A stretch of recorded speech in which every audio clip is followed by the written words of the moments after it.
بسم الله الرحمن الرحيم.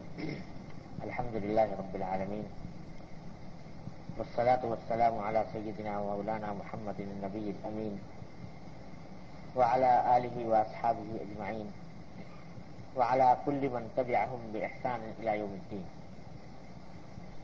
أما بعد،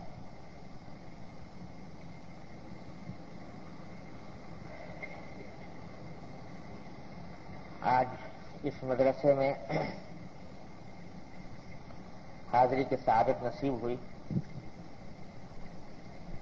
اور جس جذبے کے ساتھ مدرسے میں کام ہو رہا ہے اس کو دیکھ کر دل مسرور ہوا. دعا نکلی کہ اللہ تبارک و تعالی اس کام میں ظاہری اور باطنی برکات عطا فرمائے. مجھ سے یہ فرمائش کی گئی کہ چونکہ انشاءاللہ آئندہ سال سے اس مدرسے میں دورہ حدیث کا آغاز ہو رہا ہے، اس لیے ترمذی شریف کے درس کا افتتاح مجھ ناکارہ سے کرایا جائے. اور یہ بھی زمانے کی ستم ظریفی ہے کہ زمانے کے انحطاط کی اور زوال کی انتہا ہے کہ مجھ جیسے ناکارہ فرد کے لیے سے صحیح بخاری کے ختم یا کسی حدیث کی کتاب کے آغاز کی فرمائش کی جائے. زمانے کا انحطاط اس حد تک پہنچ گیا کہ اب ہم جیسوں سے بھی یہ فرمائش کی جانے لگی. تو وہ آپ حضرات نے جو طالب علم ہیں انہوں نے حماسہ میں شعر پڑھا ہوگا کہ ذهب الكرام فصدت غیر مسودی ومن الشقاء تفردی بالسوددی ذهب الذين يعاش في اکنافهم وبقيت منهم كالبعير الاجردی. تو یہ زمانے کے انحطاط اور زوال کا شاخسانہ ہے کہ نوبت یہاں تک پہنچ گئی. لیکن بہرحال تعمیل حکم کی خاطر یہ درس کا آغاز کر دیا گیا. اللہ تبارک و تعالی اپنی رحمت سے مجھے آپ کو دونوں کو اس افتتاح کی برکات سے سرفراز فرمائے. جہاں تک جامع ترمذی اور وہ حدیث جو اس وقت پڑھی گئی ہے اس کی علمی تفصیلات اور تشریح کا تعلق ہے، انشاءاللہ جب درس باقاعدہ شروع ہوگا تو متعلقہ استاد آپ کو اس کی تفصیلات انشاءاللہ بتائیں گے. لیکن اس موقع پر جبکہ اس درس کا آغاز ہو رہا ہے، لیکن اس سے پہلے میں اس طرف توجہ دلانا چاہتا ہوں اپنے ساتھیوں کو، اپنے ساتھی طالب علموں کو خاص طور پر، اور سچی بات یہ ہے کہ سب سے پہلے اپنے آپ کو، اس لیے کہ طالب علمی محض دور حدیث پر ختم نہیں ہو جاتی، بلکہ یہ طالب علمی اگر اللہ تعالیٰ ہمیں عطا فرمائے تو مرتے دم تک جاری رہتی ہے. طلب العلم من المہد الی اللحد، یہ حدیث کے طور پر تو موضوع کہا ہے علماء کرام نے اس کو، یہ حدیث صحیح نہیں ہے، حدیث کے اعتبار سے صحیح نہیں ہے، لیکن معنی کے اعتبار سے صحیح ہے کہ یہ طلب، علم کی طلب مہد سے شروع ہوتی ہے، ماں کی گود سے شروع ہوتی ہے، قبر کے کنارے تک جاری رہتی ہے. تو ہم سب طالب علم بننے کے محتاج ہیں، اللہ تعالیٰ صحیح معنی میں طالب علم بنا دے. تو اس میں جس چند باتوں کی طرف توجہ دلانا چاہتا ہوں، پہلے خود اپنے آپ کو اور پھر دوسرے اپنے واسطے سے مخاطبین کو. پہلی بات تو یہ کہ ذرا سا تصور اس موقع پر اس بات کا کیا جائے کہ یہ کون سا علم ہے اور کیا چیز ہے جس کا آج آغاز کیا جا رہا ہے.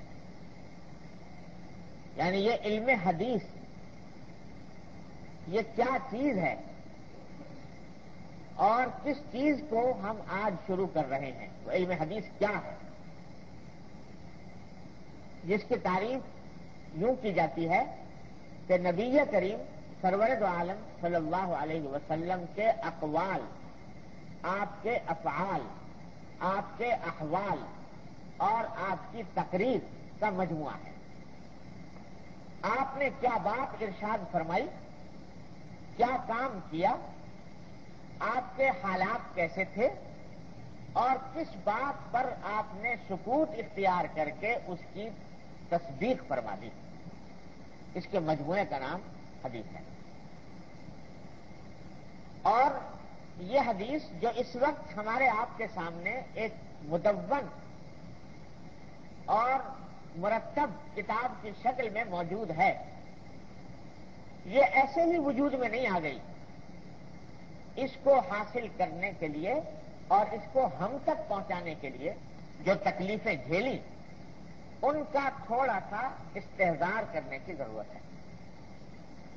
کیونکہ جب پکی پکائی روٹی مل جاتی ہے جس میں کوئی محنت خرچ کرنی نہ پڑے تو اس کی قدر نہیں ہوتی،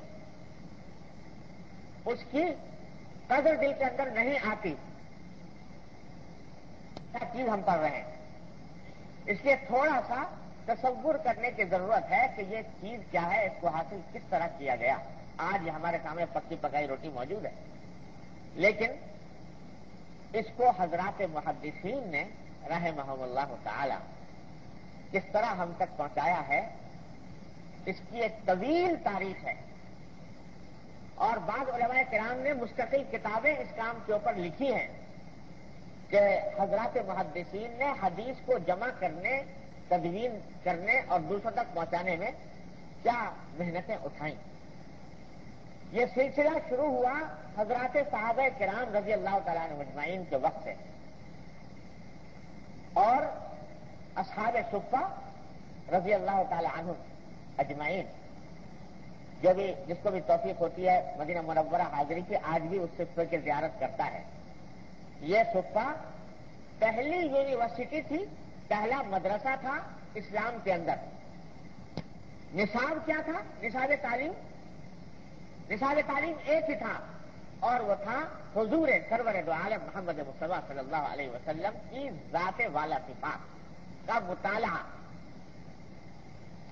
کتاب کوئی نہیں پڑھائی جا رہی، الفاظ نہیں سکھائی جا رہے، لغت اور ادب نہیں پڑھایا جا رہا، لیکن ایک ہی نصاب ہے کہ حضور نبی کریم سرور دو عالم صلی اللہ علیہ وسلم کس طرح زندگی گزار رہے ہیں، کس طرح گھر سے نکل رہے ہیں، کس طرح گھر میں داخل ہو رہے ہیں، کس طرح کھانا تناول فرما رہے ہیں، کس طرح پانی پی رہے ہیں، کس طرح لوگوں کے ساتھ معاملات کر رہے ہیں، یہ ساری باتیں، یہ تھا سارا نصاب تعلیم۔